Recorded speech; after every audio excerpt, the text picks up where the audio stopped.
anak saya. Tahanan Polres Depok, unit PPA, terzolimi.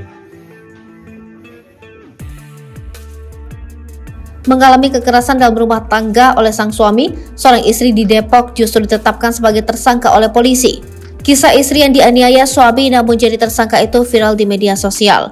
Utas tentang apa yang dialami wanita bernama Putri Balkis itu diunggah oleh akun @saharahanum pada Selasa 23 Mei 2023. Kakak gue, korban KDRT, malah dijadikan tersangka. Dipaksa damai sama suaminya. Kakak gue nggak mau malah dijadikan tersangka. Twitter, please do your magic, tulis pengunggah.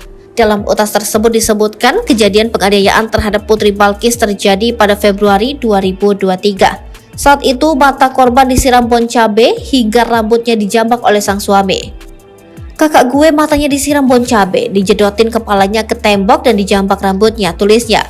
Atas tindakan itu, korban pun kemudian melaporkan suaminya atas tindak pidana dugaan KDRT ke Polres Depok. Tak disangka, suami korban pun turut melaporkan balik sang istri. Dalam laporan itu, ternyata korban yang malah ditetapkan sebagai tersangka dan ditahan di Mapolres Depok.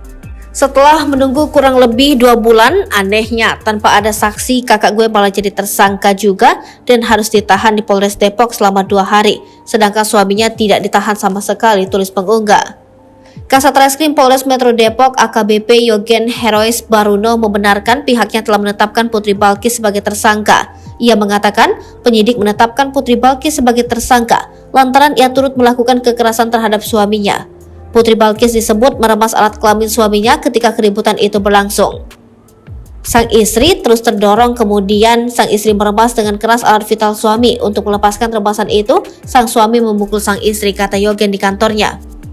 Berdasarkan hal itu, Yogen mengatakan penyidik kemudian berkoordinasi dengan ahli pidana. Kepada penyidik, ahli pidana menyatakan bahwa tindakan Putri Balkis dan suaminya merupakan tergolong unsur pidana. Oleh karena itu, keduanya sudah ditetapkan sebagai tersangka dalam kasus KDRT. Pelaku kami tetapkan sebagai tersangka, begitupun juga sang istri karena dari awal sudah tidak kooperatif. Restoratif Justice tidak hadir, maka kami lakukan penahanan pada kemarin malam, ucap Yogen.